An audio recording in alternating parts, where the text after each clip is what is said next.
안녕하세요. 상만이의 투자 상만입니다.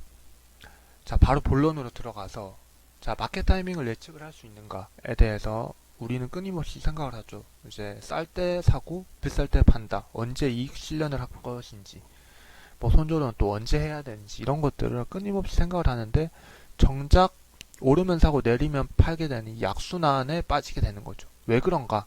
이 행동 재무학에 따르면 네 가지 원인이 있는데 이게 나는 시장 수익률보다 훨씬 더 많이 수익을 낼 것이라는 이 자신감, 이제 근거 없는 자신감과 왜곡된 판단, 내가 뭐 어떤 대단한 시장의 패턴을 알아냈을 것이라고 믿는 것, 그리고 이 투자 손실이 발생했을 때 이 손절을 타이밍을 또 맞추어 보는 거죠. 언제 손절을 해야 되는지 이것도 생각을 하는 거고, 그다음 이제 많이 하는 남들이 투자하는 곳에 나도 따라 투자를 하는 거죠. 이 네 가지를 통해서 우리가 마켓 타이밍을 예측을 실패를 하는 거죠. 그러면 이거 네 가지 안 하면 마켓 타이밍을 맞출 수 있냐라고 생각을 하면 이것도 어렵다는 거죠. 왜냐? 이게 S&P를 봤을 때 S&P 지수가 1940년도부터 현재까지 그 일별로 이제 상승한 날과 하락한 날을 파악을 해보니까 이게 상승한 날이 52%, 하락한 날이 47%인 거죠. 100번 중에서 52번과 47번의 비율인데 이게 어떻게 맞추겠어요? 당장 내일 떨어질지 올라갈지 모르는 상황이기 때문에 이 시장에 단기적으로 마켓 타이밍을 예측한다는 게 대단히 어렵고 사실상 불가능한 일이라는 거죠. 그러면 어떻게 해야 되냐? 마켓 타이밍 못하면 언제 사야 되냐? 라고 했을 때 우리가 장기 투자를 하지 않습니까? 그래서 장기 투자를 할 때는 오늘의 주제인 달러 커스트 에버리징이 대단히 중요하다는 거죠. 달러 커스트 에버리징은 뭐냐?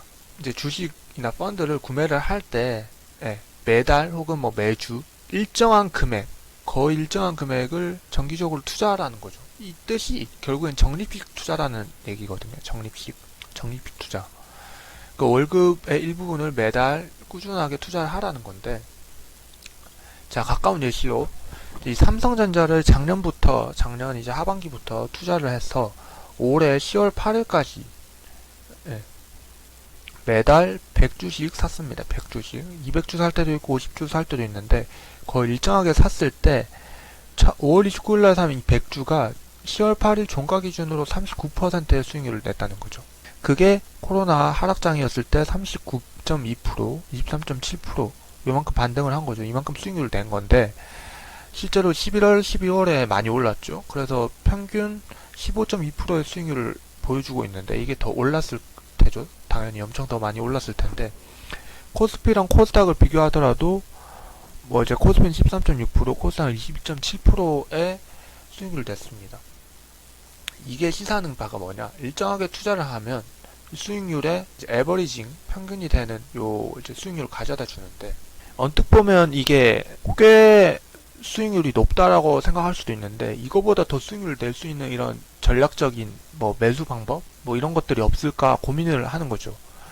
해서 시뮬레이션을 한번 돌려봤습니다. 진짜 있는지. 그러면 이게 뭐냐면 초록 색깔이 첫 번째 찍히는 초록 색깔 요때 고점이라고 보면 요 그 다음번에 찍히는 초록 색깔 점이 이 전고점을 넘어서는 새롭게 찍히는 고점, 그 다음 또 새롭게 이제 요 고점을 뛰어넘는 새로운 고점이 찍힐 때마다 초록색 점이 찍힙니다. 찍혀서 이 점 기준으로 봤을 때는 이 변동성이 큰 이 기간을 지나서 요때의 지점을 넘어섰을 때 요때가 찍히는 거죠. 요때도 마찬가지고 그렇게 초록 색깔 점을 다 찍고 요 실험은 어떤 거냐면 이 빨간 색깔 점에 대해서 예측을 한 거죠. 빨간 색깔 점은 어떻게 찍히냐라고 봤을 때 요 두 초록 색깔 점에서 요 기간 동안 두 이제 고점의 기간 동안 단기적으로 가장 하락했을 때 요 구간 사이에서 빨간 색깔 점이 찍힙니다. 요 때의 경우를 보면 요 초록 색깔 점과 요 초록 색깔 점 사이에서 단기적으로 가장 하락했을 때 이 점. 마찬가지로 요 큰 변동성이 큰 이 기간 동안 찍힌 점은 요 2009년 세계 금융위기에서 가장 저점일 때가 찍히는 거죠. 그렇게 빨간 색깔 점이 이제 찍히게 되고 이때의 실험이 뭐냐라고 봤을 때 40년 동안 기간은 동일하고요.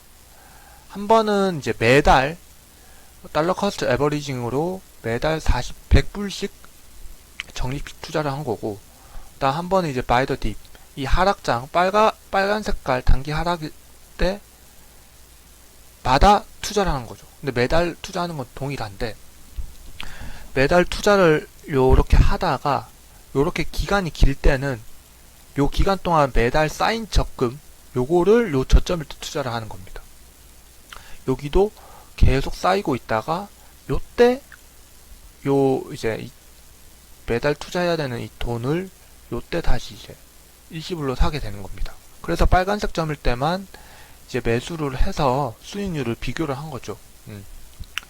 비교를 하니까 보면 이 빨간 색깔 점 그나마 사실 이것도 불가능한 점이죠. 요 고점과 고점 사이에 단기 저점일 때를 우리가 매수를 하는 상황인데 이걸 예측을 어떻게 합니까? 말이 안 되는 건데, 이렇게 실험을 해서 비교를 해보니 바이 더 딥일 때가 좀 더 높다. 예. 요 때는 더 높은데 뒤에는 또 결과가 바뀝니다. 그래서 이제 달러 커스트 에버리징보다 평균적으로 좀 더 높은데, 그 이유가 여기서는 요때 일시불로 많이 사서 요때에 저점일 때 사서 누적 수익률이 높았기 때문에 요게 이제 바이 더 딥이 높은 거고, 이 전을 살펴보면 거의 동일한 거죠. 근데 앞에서는 2000년대부터 거의 2020년대까지 20년의 텀이었는데, 이때는 이제 1920년도부터 이제 1980년도까지 비교를 해보니 초반에 요때의 경우가 대공황의 기간이었죠. 요때는 단기 저점, 가장 이제 저점일 때 살 수 있었으니까 이렇게 수익률이 높았는데, 그 이후의 장에서 봤을 때는 당연히 이제 바이 더 딥 하락장일 때 샀을 때가 퍼포먼스가 더 낮았다. DCA에 비해서. DCA의 위력을 볼 수 있는 거죠.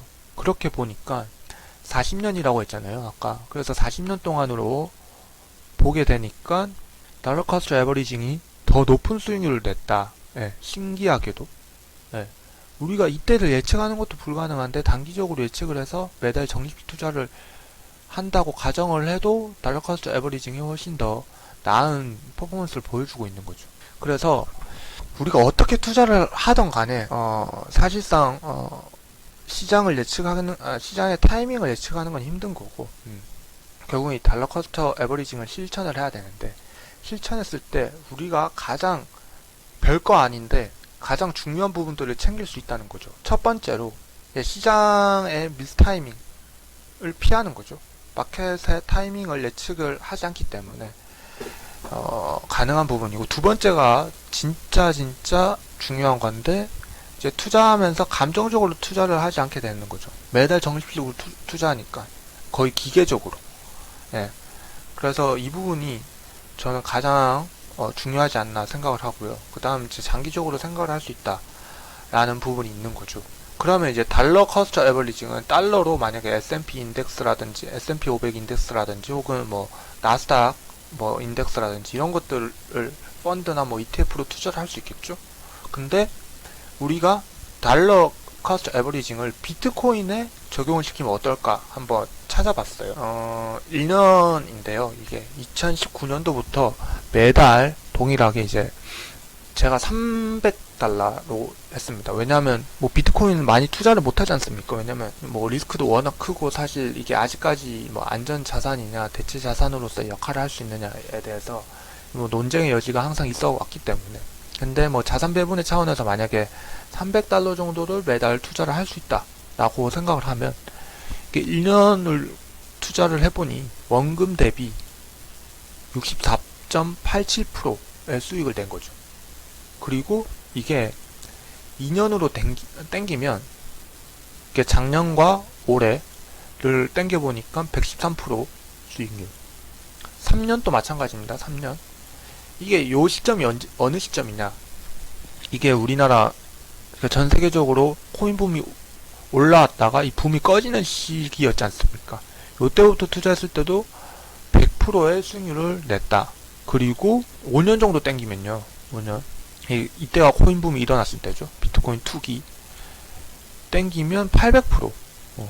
이 큰 변동성도 이겨낸다는 거죠. 물론 이 부분이 포함이 되어 있기 때문이긴 한데, 그럼에도 불구하고 이 큰 시장의 출렁임을 상쇄시킬 수 있는 것이 달러 커스트 에버리징이다.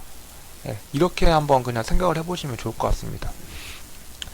비트코인 또 달러 커스트 에버리징을 하면 변동수를 줄이면서 이제 그 DCA의 힘을 가질 수 있지 않을까 조심스럽게 생각을 한번 해봅니다. 예.